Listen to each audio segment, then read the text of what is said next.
ขอทูลเชิญองค์เสด็จเจ้าฟ้าทรายสุริวงศ์สว่างองค์ราชทายาทแห่งสเวตสัตว์ลานสามองค์เขาทรงขึ้นมากล่าวพระราชประสัยกันหน่อยข้อกับหลอกเสด็จข้อน้อมนมัสการพระอุปาริกจามจันทีจันทาวังโซและพระมหาเถระอนุเถระทุกๆองค์ท่านพญาพระทานท่านผู้มีเกียรติเพื่อนพี่น้องของศาสตร์ลาวเขาสุดชาติชนเผ่าที่ฮักแท้ระดับถือในนามพญาธิวงศ์ราชวงศ์ล้านสร้างผมข้าวข้าพเจ้าข้อแสดงความภาคพื้นปิติยินดีที่ได้เห็นพวกทานพี่น้องชาวลาวเขาทุกเผ่าที่มาร่วมในพิธีเคารพพระบรมศพของเสด็จ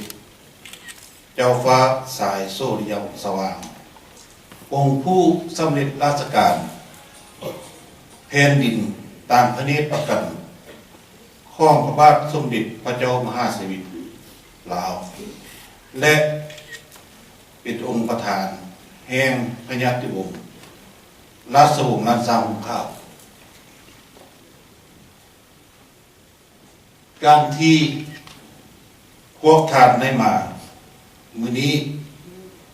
เป็นจำนวนหลายแม้นเป็นการแสดงความถ้วยไว้อะไรและความจงรักภักดีทึกตองปองดองต่อราชวงศ์ล้านสร้างของข้าพเจ้าขอรับงูเอาและข้อแสดงความขอบใจอย่างซาบซึ้งนำทุกทาน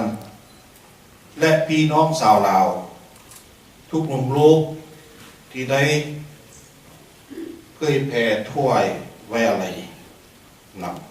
ำสุดท้ายนี้ข้าพเจ้าขอประสิทธิ์ประสาทผลใส่ให้แด่พวกทานจงประสบแต่ความสุขความเจริญอายุวันนำสุขภาพพลังขอขอบใจ